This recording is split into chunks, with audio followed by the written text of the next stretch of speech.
House Republicans say their #1 priority this session is ending the governor's COVID-19 public health emergency, and they've fast-tracked a bill to do just that. But as Mitch Legan reports, a section of the bill on vaccine mandates is concerning public health officials and businesses. Strange Brew Coffee in Greenwood is one of countless Indiana businesses hit hard by the latest surge in Omicron cases. It's a lot of stress. We're operating on a smaller staff than we should be. Right now, we're actually only open till noon for a few days because we have employees out with COVID. Carr's thankful her staff chose to get vaccinated as soon as shots became available.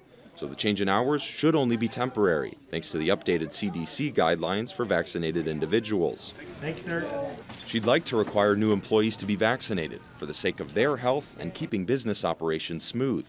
But a bill quickly making its way through the State House of Representatives would effectively bar her from doing so. What happens? Am I no longer allowed to ask somebody if they're vaccinated? Am I no longer allowed to hire somebody if they're not vaccinated? House Bill 1001 would end the governor's COVID-19 public health emergency. Republican House Speaker Todd Houston is making the bill his top priority this session. Last November, the General Assembly planned to return to the State House for a special one-day session to pass the bill. But they delayed action after pushback from business and healthcare officials who were concerned with the section of the bill that would compel employers to accept exemptions if they require vaccines. 1001 in the simplest form, 1001 is a Hoosier employee protection bill. Representative Matt Lehman authored the bill. He was convinced of the importance of exemptions after hearing from constituents who were losing their jobs for their personal beliefs. How do we put something together that guarantees that the employee is protected while not trampling on the rights of the employer? Under the proposed bill, any business can require COVID vaccines for employees. But if they do, they'd have to accept exemptions for 4 reasons: medical concerns, religious beliefs, natural immunity, or the employee could choose to test for COVID weekly at the employer's expense. Carr says she's concerned about the price of weekly testing. That could include losing staff if she were to hire someone who's unvaccinated. I know that would happen. I absolutely know that would happen. They want the person who's standing 2 feet away from them to be vaccinated because that's what makes them feel safer. An amendment to the bill would allow businesses to recoup some of the costs for tests through the Department of Workforce Development. But business organizations, including the Chamber of Commerce, aren't in love with the idea of the state telling them what they can and can't do. I think the House is trying to make the bill better from their perspective to make it maybe more palatable, but at the same time, we oppose government mandates. Tam also has concerns about businesses' ability to test employees, considering how difficult it is to find a test now. Lehman says those concerns will be addressed as the bill continues through the House and Senate. We're hearing from the feds, we're going to send out 500 million tests or whatever it was. It kind of tells me on one hand, we've got all the capacity we need. On the other hand, I do hear it, and we hear it very loud and clear that, what do we do with this? And so it is an issue that we're looking at as well. But health officials say the bill's messaging isn't helpful as the state sets new records for hospitalizations. With 52% of residents fully vaccinated, Indiana ranks near the bottom nationally.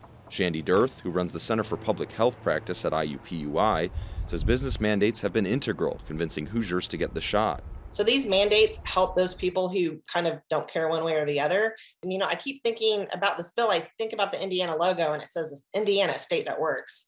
For us to go to work, we need to be healthy. And if we get vaccinated, we're a lot less likely to miss work because of COVID.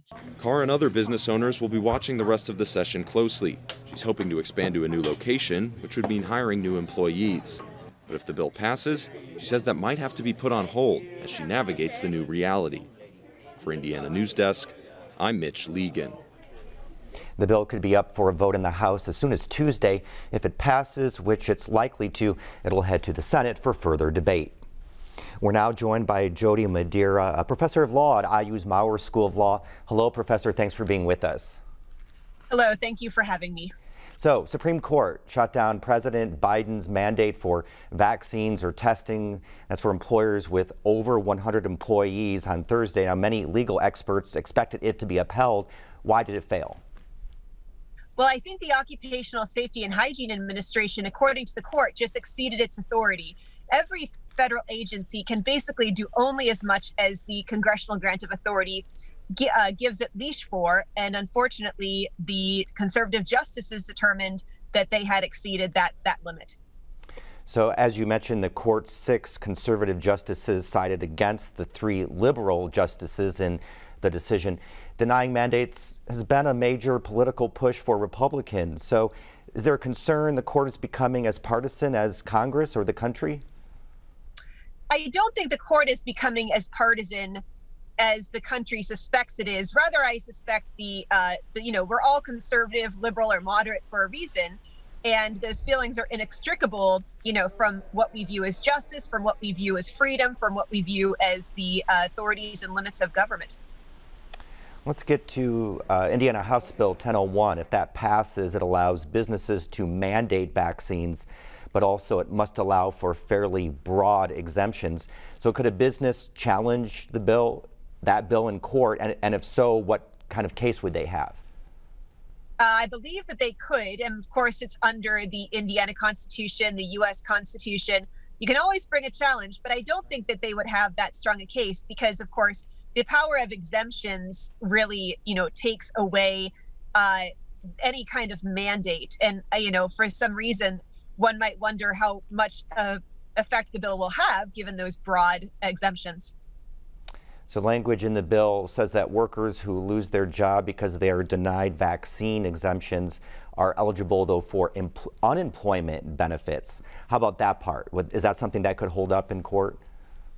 I believe it could be, but again, this is an optional medical procedure. And so, either you can get the vaccine or you can opt for testing or you can try for an exemption. And so personally, I think that the employment mandate, the unemployment compensation is going a little bit too far.